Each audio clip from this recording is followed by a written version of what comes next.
Hey guys, it's me Sandra. So, I'm sure you guys know by now that I am pregnant. Yay! Oh my god, it is just so surreal, guys. I cannot even fathom the idea that I am about to rebirth another child. It's so surreal till I haven't even really embraced the the blessing that the God has given to me. Is really hard. I've been pregnant 3 times before, and neither one of the times when I was pregnant did I ever worry about whether I would make it through the pregnancy or something may happen to the baby. It wasn't until I joined the TTC community and I came across a lot of videos of women who have lost their pregnancies, and a lot of them have went through ART, which is the same protocol that I went through. And so, I'm a little hot here. It makes me really nervous. I don't want to be nervous, but yeah, it makes me nervous. I'm hoping that everything goes well. I made sure that I lowered my risk of miscarriage by using a donor. So I'm hoping that I made the right decision as far as that is concerned. I went today to the RE for my first OB sonogram, which you guys should have saw the picture in the video that preceded this video. And the baby is measuring at 5 days and 5 weeks and 5 days, which really is not much. I have the picture here. It's just a yolk sac with a little circle, real small. You really can't see nothing, but that is actually what they were looking for. They was looking for the yolk sac and the little bean inside of it that lets them know that the baby was implanted where it needed to be implanted. So they was happy with that, and it was measuring where it needed to be measured. I had already went through downloaded a pregnancy app on my phone that told me what week and days that I was based on my transfer date, as well as a 5-day blast, and everything lines up. I was given a due date of February 22nd, 2019, and that's the due date that the RE gave me today. So they did say that can change, but right now the baby is measuring where it needs to be. Next week they are hoping to see the heartbeat. If they do see the heartbeat, I will be released from the RE the following week to the OB, because according to my insurance, once they see the heartbeat, that's it. You can go and see a regular OBGYN. Now, if I would have did this using my own eggs, then yes, they would have kept me longer because of the fact that I have a higher risk of miscarriage. But because I didn't use my own eggs, yes, I'm getting kicked out real quick. So I'm okay with that. I've already contacted my OBGYN clinic, and I have my first appointment on July the 11th, 10th. July 10th, and that is with the nurse to discuss. It's a pregnancy consult. Don't know what the heck that is. But then I go back on the 17th to have an appointment with the nurse practitioner. And then on August the 15th is when I'll see my OBGYN. So everything is falling into line. And I guess by the time I see him, I know more about what's going to happen with as far as what specialist or whoever they're going to be sending me to, and how often I'll be required to come to the clinic. So I wanted to get into my 2-week wait. It was a funny 2-week wait. The good thing about having an IVF is that you don't have to wait a full 2 weeks to find out if you are pregnant or not. They usually have you come back in 10 days. Some clinics have you come back as early as 7 days to do your beta test. Unfortunately for me, my 10th day fell on a Sunday, so I didn't go back to the 11th day, which was that Monday. But I had already knew prior to going back to the RE to get my beta that I was gonna start testing on day 5. So I was, however, looking for some type of signs or symptoms prior to day 5 to see if I was going to notice if I was pregnant before testing, but nada. I had no symptoms at all.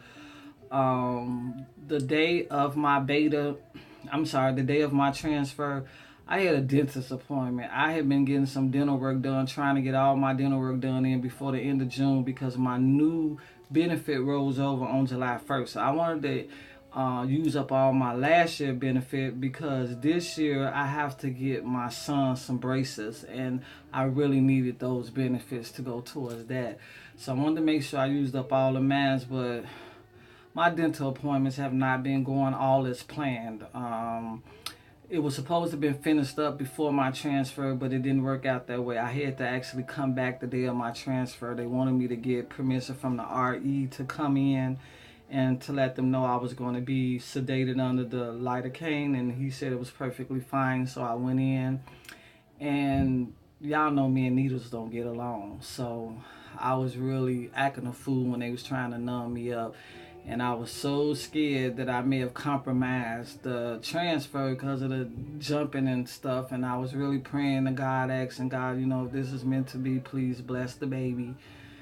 And so I left up out of there feeling okay. Then the next day, which would have been the first day past transfer, when I tell you I was cramping so bad, I mean, I was cramping like somebody was stabbing me. I didn't know whether to call a RE or go to the emergency room. That's just how bad that cramping was.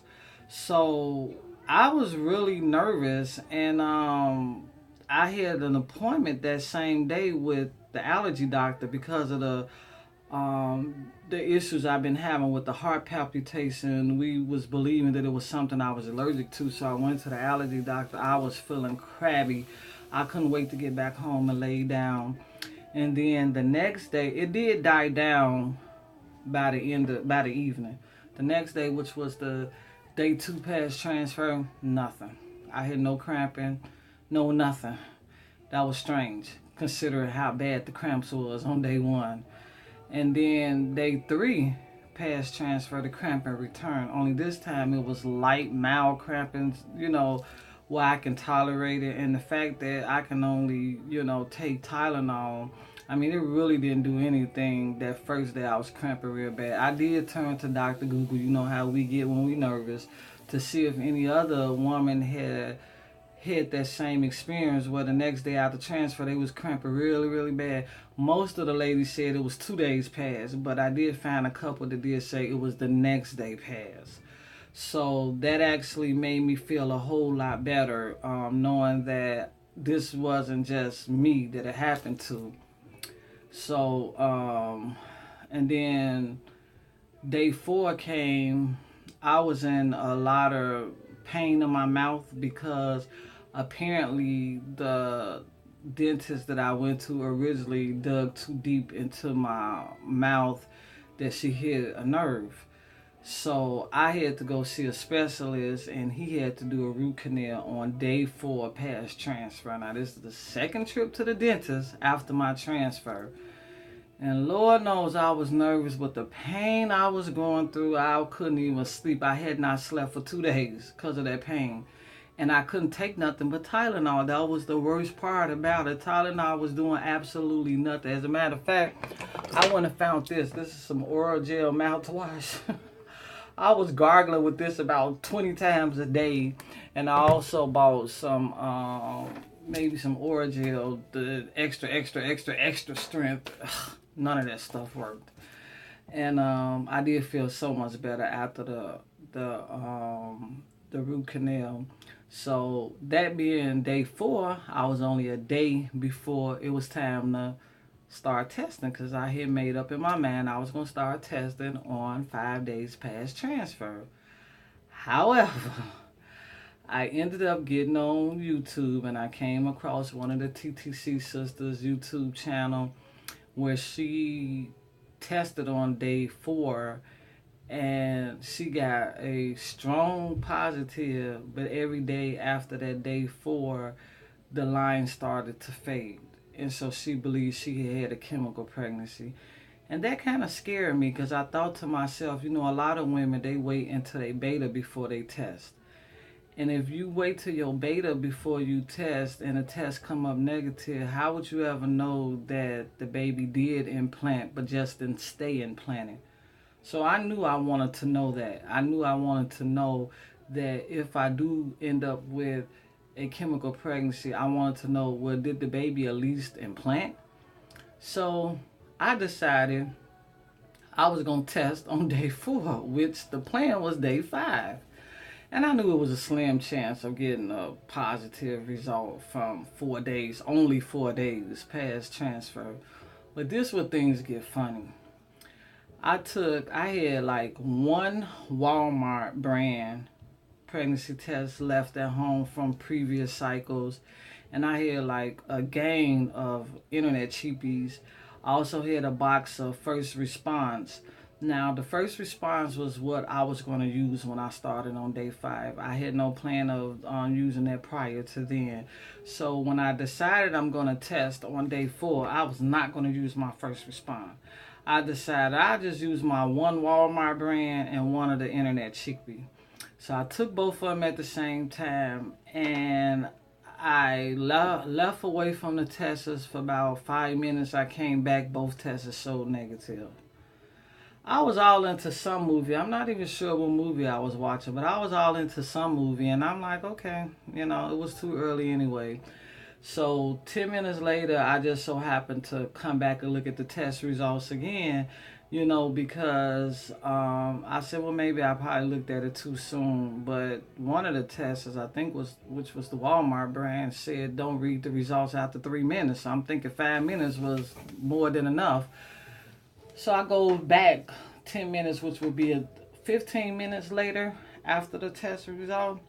Both of them still show negative.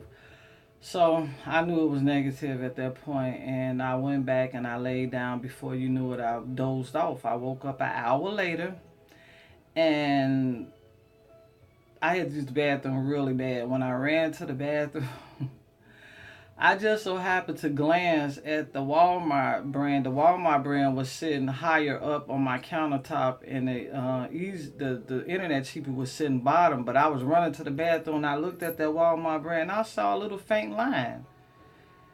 And I started thinking to myself, could that be, or is that a evap line? Because this is way past the time to look at the one. And I started thinking about all the times I've taken a Walmart brand in the past. And all the times I've taken a Walmart brand in the past, I've never gotten a evap line to probably 3, 4, 5 days later. Definitely not the same day. If it was negative, it stayed negative. It never changed. So that just was mind-boggling. So you know what I did.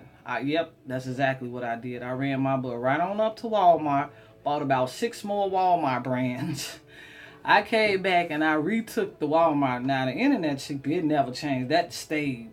That matter of fact, the internet cheapie stayed negative for the next 2 days. They're not sensitive. They don't, the ones that I got, maybe there's other ones that are sensitive, but the one that I got, they don't show positive for a minute.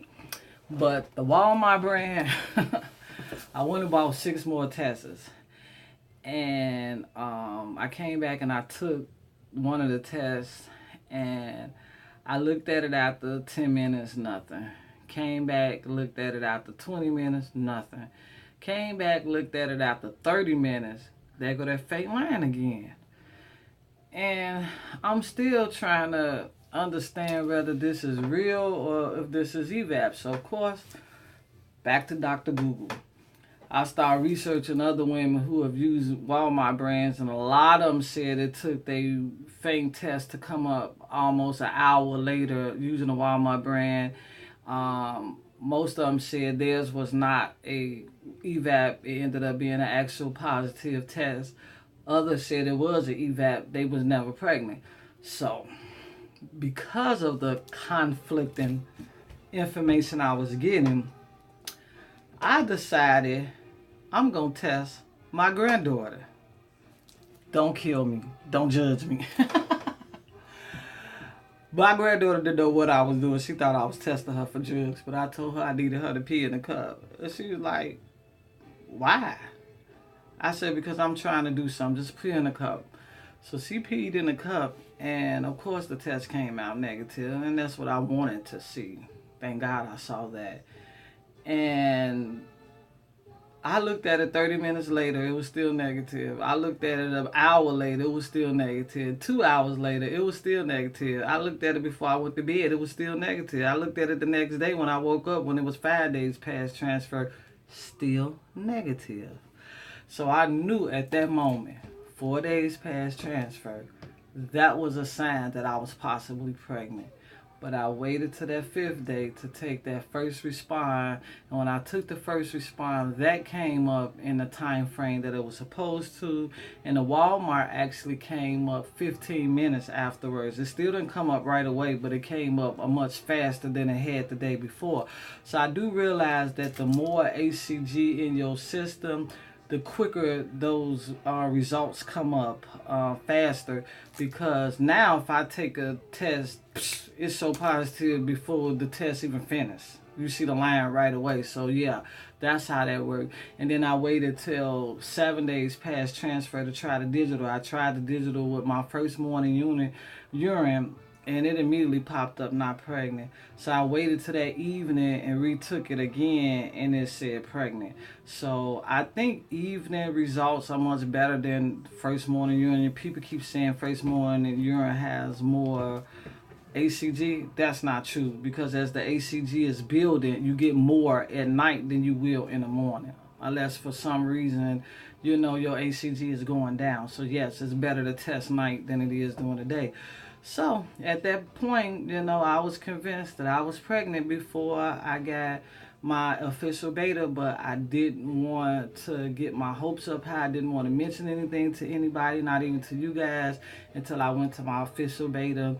And as you guys saw in my previous video, my first beta result was 100 and I don't even remember. I think it was 187. I don't remember. But I know the second beta, which I did put in the beginning of this video, my second beta was 482. And the third beta was over 7,000. I don't even remember what the exact, I should have wrote it down before I did this video. But I know it was over 7,000. So they said they will not be doing any more beta tests. That is a very strong number, and they are happy with that number. So yes, ladies, I am officially pregnant. I just wanted to check in with you guys to let you guys know what was going on and what happened in the 2 weeks. I will be updating another video next week. It's going to be my first bump date, in which I'm going to discuss everything that's going on as far as the pregnancy is concerned, as much as I can. I'm not sure that this is going to be a weekly or bi-weekly or monthly thing. I'm just going to go with the flow. Whenever I get new news or updated information, I'll make sure that you guys are up to date on what's going on with me. So it's probably easy to do when you're this early, but then it's going to start getting to a point where nothing is really going to change. So it's not really no news to update you guys on. But yeah, next week will be the week they will see if I have a heartbeat or not. And so at that point, I can start talking about what signs and symptoms I may be having currently, and how big the baby is, based on the apps. I've never done this in the past. Lord, technology has really taken us a long way. So there's so much stuff that's going on that it's funny. It's real strange, it really is. But I don't think I'm gonna do a lot of the things that the young people are doing today, because I didn't do them things in the past. Plus, I'm old school. So I do want to do one thing different, and that is to journal my pregnancy. I picked this book up from Babies R Us before they went out of business, and this is the My Pregnancy Journey. I supposed to put a picture here of my baby, but I'm not gonna put like one of them real little bitty bean pictures. I want a picture where you actually see the shape of a baby. So that's the first picture I'm gonna put. I like this book because you can put everything from the beginning to the end. It tells you what date you started the journey. You can put a picture of how you look before you got pregnant. It talks about all your first doctor's visits, what the doctor wants you to do, everything you did in the first trimester, everything you did in the second, everything you did in the third. It talks about what you're gonna put in your diaper bag. It's just so much stuff you can journal in here. So I've already started filling this out with, how I found out I was pregnant. To tell you finding out you was pregnant and who was the first people you told. Again, I only told a handful of people next to you guys because I'm not really ready to share that news at this point.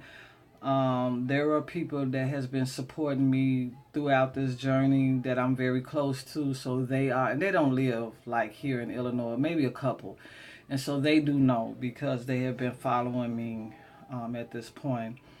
So yeah, I have had some people that I've told, but for the most part, I haven't even told my kids yet. I don't plan on telling them until I find out what I'm having because that's when I'm going to do a gender reveal just to them. So they will all know at the same time. Now, hopefully, I don't have to wait too far. Nowadays they do these little PGS, not it's like the PGS test, but the PGS is pre-genetic. Those are the tests that they do before the baby is implanted. But they also do that same test after the baby has been implanted to make sure there's no genetic problems or whatever. And they do that pretty early. Like I was told they do that by the 12th week. So hopefully by the 12th week I would know what I'm having. This talks about the exercise goals and everything. So I'm so excited to journal my probably will be my final pregnancy. I don't know yet. I still have 4 on ice and I'm not quite sure what I'm gonna do. I don't want to speak too soon and say no, I'm not gonna have any more kids. I never know how I may feel in 2 years after this baby is born.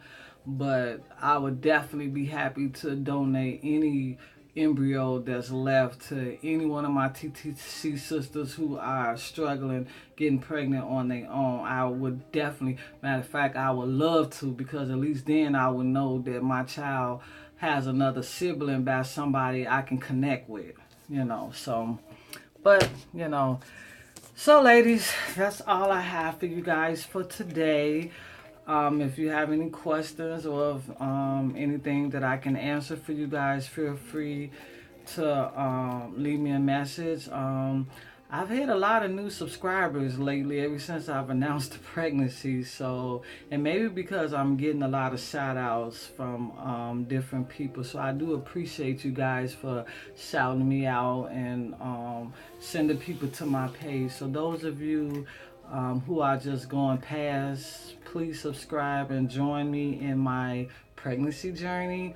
I am a 45-year-old, soon to be 46. My birthday is Sunday, July 1st. Yay! So I'm about to be 46 years old, pregnant with my 5th baby. I have 4 adult children, age range 22 to 30. So, you know what that means. So yeah, make sure you subscribe to my channel and go through this journey with me. I appreciate you ladies, those of you who have been with me from day one and who have supported my journey and supported my decisions. And I'm going to keep you guys in my prayers, especially to my TTC sister, Simply Tanika. She's really going through, but she's really putting up a really good fight. And I'm fighting with her because I know that she is going to get that baby.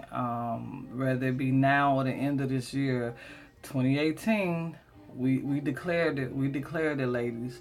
So she's going to get her baby, and she's going to get it the way she wants to get it. And I admire her decision for that. So, and I'm very supportive of that. So, if If you guys have not checked her out, Simply Tanika, or you can go to her website, simplytanika.com, and join some of the other TTC sisters in sharing their journey as well. So on that note, ladies, I am about to go, and I will be soon talking to you guys later. I love you guys, and Sticky Baby does to you all. Mwah.